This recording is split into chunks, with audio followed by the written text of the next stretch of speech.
Hai sahabat Jo. Di kesempatan kali ini, saya akan merangkum alur film yang berjudul Sanam Teri Kesem tahun 2016. Film yang rilis di India ini berfokus pada kisah gadis sulun yang karena kesalahpahaman dirinya harus diusir oleh keluarganya. Hal itu akhirnya mendekatkan dirinya pada seorang pemuda bertato mantan narapidana. Bagaimanakah akhir kisahnya? Bisakah dia kembali ke keluarganya? Tanpa basa-basi, kita masuk ke videonya.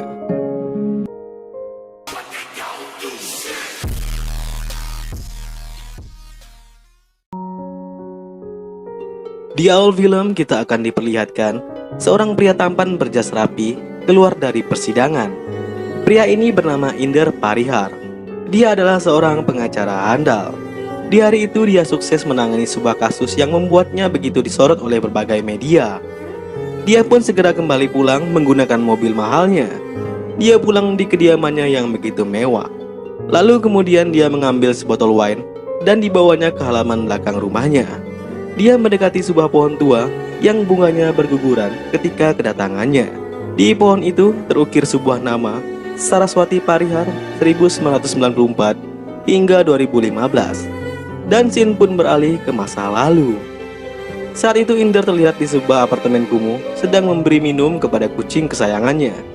Saat itu secara tiba-tiba dia mendengar di lantai atas sedang ada sebuah acara. Terlihat di atas sana seorang gadis muda berkacamata dengan paras culunnya sedang bersiap-siap. Gadis ini bernama Saraswati yang biasa dipanggil Saru. Ternyata di hari itu dia dan keluarganya sedang menunggu keluarga dari pemuda yang akan melamarnya. Di sini kita juga diperkenalkan dengan ayahnya Saru, Jairam. Ayah Saru sendiri mempunyai watak yang keras.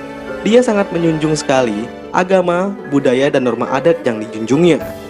Bisa dilihat begitu disiplinnya keluarga ini dipimpinnya. Tak lama kemudian dia mendapati kabar jika keluarga pemuda yang akan melamar anaknya tidak jadi datang, dikarenakan pemuda tersebut sudah mendapatkan wanita yang dipilihkan oleh orang tuanya. Saru pun begitu kecewa acara pelamarannya tersebut batal. Karena Saru juga merasa sedih, secara tidak langsung membuat pernikahan adiknya Kaveri tertunda. Karena budaya melangkai orang yang lebih tua sangat tidak diperbolehkan kala itu. Setelah itu, Saru dan ayahnya pun segera pergi. Mereka akan kembali bekerja di hari itu. Tapi betapa marahnya ayah Saru karena dia mendapati lift tertahan di depan kamar Inder, yang mana di kala itu Inder sedang bermesraan dengan pacarnya yang seksi. Tetapi keduanya tidak memperdulikan ayah Saru. Tetapi Inder seperti melihat malaikat ketika melihat Saru berlalu di depannya. Dan ketika setiba di luar, ayah Saru pun melapor hal tersebut kepada pengurus komplek.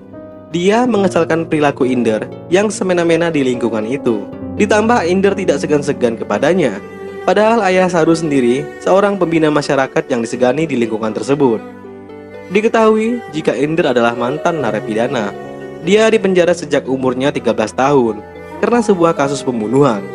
Inder bisa tinggal di sana karena pemilik lamanya yang bernama Bibi Lili membaliknamakan apartemen tersebut kepadanya. Diketahui juga jika ayah Inder seorang yang berpengaruh di kota itu. Dan Inder juga diketahui memiliki pengetahuan yang sangat paham akan hukum. Mengetahui hal tersebut, ayah Saru tetap marah karena ada pemuda barbar yang melakukan hal tidak senonoh di lingkungannya. Saru sendiri bekerja pada sebuah perpustakaan di tengah kota. Dirinya sendiri mempunyai pria yang disukainya. Pria tersebut bernama Abimanyu. Bisa dikatakan Abimanyu ini atasannya. Hari itu Abimanyu meminta Saru untuk menjadi pemeran boneka beruang di sebuah acara amal untuk anak-anak. Karena pemeran beruang aslinya tidak bisa hadir. Karena tidak ingin mengecewakan pria yang dia sukai, Saru yang culun dan polos ini pun mengiyakan hal tersebut. Dia begitu terkesan dengan Abimanyu yang meminta bantuannya. Dan akhirnya Saru pun menjadi boneka beruang itu. Dia mulai menghibur anak-anak acara di malam itu. Ternyata rekan-rekan sekantornya Abimanyu mengetahui jika itu adalah Saru. Dia pun ditertawakan karena perannya tersebut. Bahkan dirinya ditanyakan akan diberikan apa oleh Abimanyu, pelukan, ciuman. Mendengar dirinya begitu direndahkan, Saru pun segera meninggalkan tempat itu. Di dalam lift dia hanya bisa menangisi akan keadaannya. Dia kembali memasangkan kepala beruang tersebut karena ada seseorang yang masuk. Dan ternyata itu adalah Inder. Tak lama kemudian, lift tersebut pun mati, membuat keduanya terjebak di sana. Di sini Inder berusaha mencari pertolongan. Ditambah suasana di dalam lift yang begitu panas, Inder sampai-sampai membuka bajunya, memamerkan kekar tubuhnya. Tanpa menyadari, ada seorang gadis yang terus memperhatikan di belakangnya. Dia pun segera akan membuka celananya karena begitu kepanasan. Tetapi dia begitu terkejut karena Saru yang melihat hal itu berteriak kepadanya. Inder pun meminta maaf karena dirinya tidak tahu jika beruang itu adalah perempuan. Karena kepanasan, Saru juga berusaha membuka kostumnya. Merasa kasihan dengan Saru, Inder pun berinisiatif untuk membantu membukakan kostum tersebut. Dan saat berhasil dibuka, lift pun kembali hidup. Di sanalah pertemuan Inder dan Saru secara dekat untuk pertama kalinya. Sesampai di perpustakaan, Inder mengembalikan kepala beruang yang tertinggal. Ternyata Inder ke sana untuk minta direkomendasikan buku yang tepat untuk seorang napi yang baru keluar dari penjara. Lalu Saru pun memilih buku yang tepat menurutnya. Hari-hari berikutnya Inder mengembalikan buku dan meminjam kembali. Tetapi Inder tampak kesal karena Saru yang begitu cuek setiap dirinya mengembalikan buku-buku tersebut. Suatu malam, Sanjay, calon suami dari adiknya Kaveri, datang ke rumahnya. Sanjay sendiri membawa teman lelakinya yang bernama Arun untuk diperkenalkan dengan Saru. Dan akhirnya Kaveri pun memperkenalkan Saru dan Arun. Mereka pun saling berbincang. Dan tak lama kemudian mereka berdua pun kembali pulang. Ternyata ponsel pria tadi ketinggalan dan Sarulah yang akan mengantarkan ponsel itu ke bawah. Tetapi betapa sakit hati Saru setiba di bawah, dirinya mendengar perbincangan kedua pria itu. Ia mengatakan mengapa Sanjay tega menjodohkan dirinya dengan gadis culun, kolot seperti itu. Sanjay pun berkata jika dia terpaksa, karena kalau tidak mendapatkan jodoh untuk Saru, pernikahan dirinya dan Kaveri pun akan tertunda. Saru hanya bisa menangis akan keadaannya saat itu, menyadari tidak ada satupun lelaki yang mau pada dirinya. Bahkan ketika kembali ke kamar, dia makin sedih dikarenakan Kaveri mengatakan jika Saru tidak segera menikah, dirinya akan nekat kawin lari bersama Sanjay, karena Kaveri sendiri takut akan kehilangan pacarnya itu. Di sini Saru berusaha menghentikan aksi Kaveri, karena Saru khawatir jika Kaveri pergi akan membuat sakit ayahnya kambuh, sekaligus memalukan wajah ayah mereka, ungkapnya. Karena itulah Saru berjanji pada adiknya akan segera mencari jodoh agar adiknya itu tidak nekat untuk pergi. Keesokan harinya, Saru mendapat ide dari buku majalah kecantikan yang dia dapatkan di tempat kerjanya. Ternyata gadis seksi di majalah tersebut adalah kekasih Inder, Ruby Malhotra. Lalu dia mencoba menghubungi kontak nomor tersebut untuk membuat janji.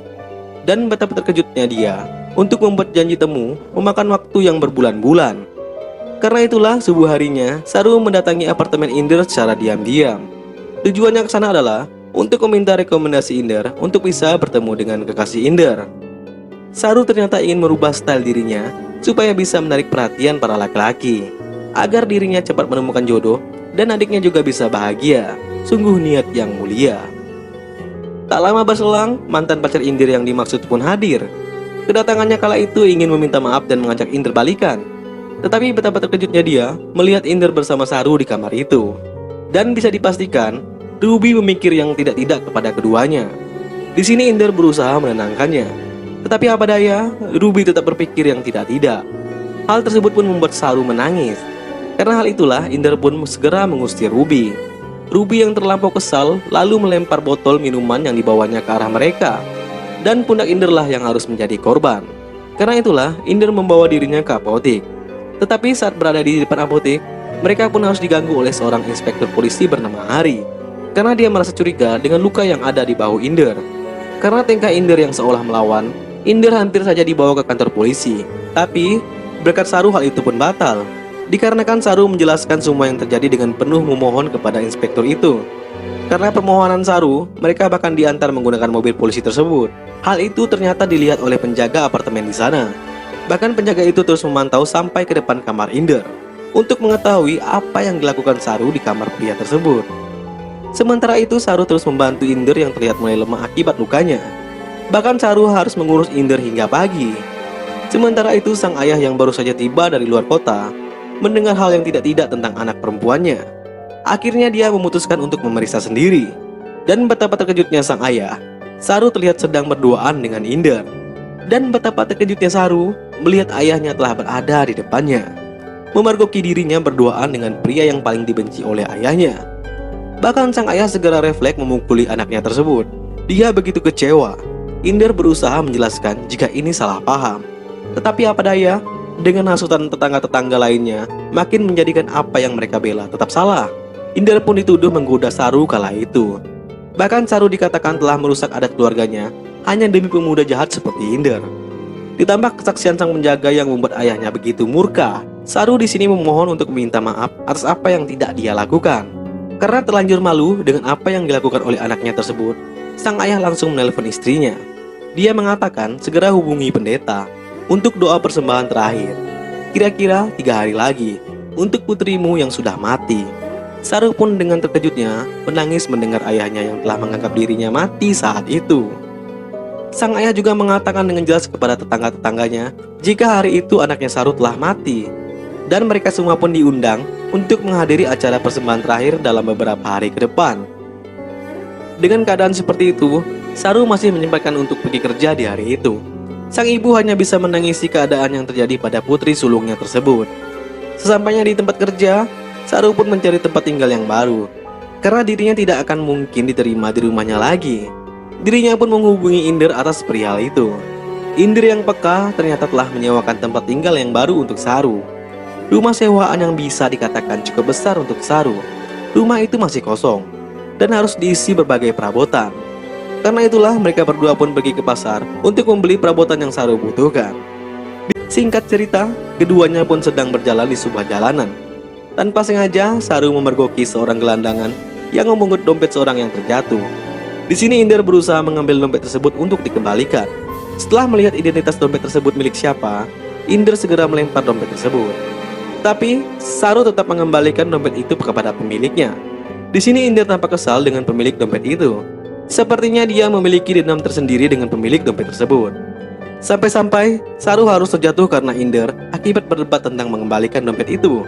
Dan pemilik dompet tampak kasihan melihat Saru yang terjatuh dan berniat mengantarnya. Sesampainya di apartemen, Inder meminum alkohol untuk melampiaskan kekesalannya. Tetapi dia kembali mencoba dan mencari Saru, karena dia mendapati Saru tidak pulang-pulang ke rumahnya. Setelah berbagai upaya mencari, akhirnya Inder menemukan Saru duduk sendirian di tepi jalan. Dia pun mendekat dan bertanya, kenapa Saru tidak pulang? Saru mengatakan dengan tangisnya, harga dirinya serasa jatuh saat kembali, karena Inder yang berkata untuk menjauh darinya. Lalu dengan berbesar hati, Inder mengatakan jika dirinya meminta maaf. Dan Saru akhirnya dengan tangisnya memeluk Inder di sana. Dan sayangnya hal tersebut dilihat oleh sang ayah dari kejauhan, makin membuatnya kecewa dengan perilaku anaknya. Dari penjelasan Saru, ternyata pria pemilik dompet tadi adalah ayah kandung Inder. Inder mengatakan jika dia tidak ingin membahas hal tersebut. Lalu Inder pun bertanya kepada Saru apa yang kiranya membuat ayahnya kembali menerima Saru. Ada jawab Saru, cuma itu mustahil. Jika ada pria dari keturunan Brahmana dan memiliki titel, kemungkinan ayahku bisa menerimaku kembali. Hanya mana ada yang mau menerima gadis culun seperti Bibi dan kolot seperti ini, ungkap Saru. Ternyata setelah itu, Saru dibawa oleh Inder ke sebuah tempat. Inder ternyata membawa Saru kepada teman yang dikenalnya, yang ternyata seorang prias yang katanya lebih hebat daripada mantan pacarnya. Ternyata Inder bermaksud merubah gaya style dari Saru, supaya Saru segera menemukan jodohnya. Dan mulailah Saru di makeover habis-habisan. Berbagai style mereka coba. Dan setelah sekian lama, akhirnya Inder melihat perubahan drastis pada Saru. Saru terlihat begitu cantik. Dengan parasnya yang manis, hilanglah sudah image kolot dan culunnya itu. Inder begitu terpana akan kecantikan Saru di depannya. Lalu Inder pun membawa Saru yang telah berubah kembali ke rumah orang tuanya, agar mereka tahu jika kini anaknya telah berubah. Tetapi apa yang terjadi? Di hari itu orang tuanya benar-benar mendoakan jika Saru benar-benar telah mati. Fotonya telah dikalungi bunga. Dia tidak percaya dengan apa yang terjadi di depannya. Ayahnya benar-benar telah membuat dirinya mati kala itu. Inder pun tak bisa berkata-kata melihat keadaan yang terjadi. Di sini Saru yang menangis mengatakan kepada Inder, jika dia tidak akan menyerah, dia akan tetap mencari jodoh yang sesuai dengan kemauan ayahnya. Dan berharap setelah mendapatkan pemuda yang diinginkan ayahnya, semoga saja ayahnya merestui dirinya dan memaafkan dirinya kembali. Keesokan harinya, Saru yang telah berubah kembali masuk ke tempat kerjanya. Di tempat kerjanya itu, Saru begitu mendapat perhatian dari semua orang. Orang-orang di sana sepertinya tidak menyangka dengan perubahan yang begitu cantik pada Saru. Bahkan Abimanyu yang dulunya tidak begitu memperhatikannya, Kini dia pun terpana kepada Saru. Hari-hari berikutnya malah Abimanyu makin intens untuk bertemu Saru. Tapi sayang, Saru malah tidak masuk kerja. Indra pun menemui Saru kenapa dirinya tidak pergi kerja. Ternyata Saru takut akan bertemu Abimanyu kembali dan mengatakan hal yang tidak-tidak di depan Abimanyu. Karena itulah dirinya tidak ingin masuk kerja untuk sementara.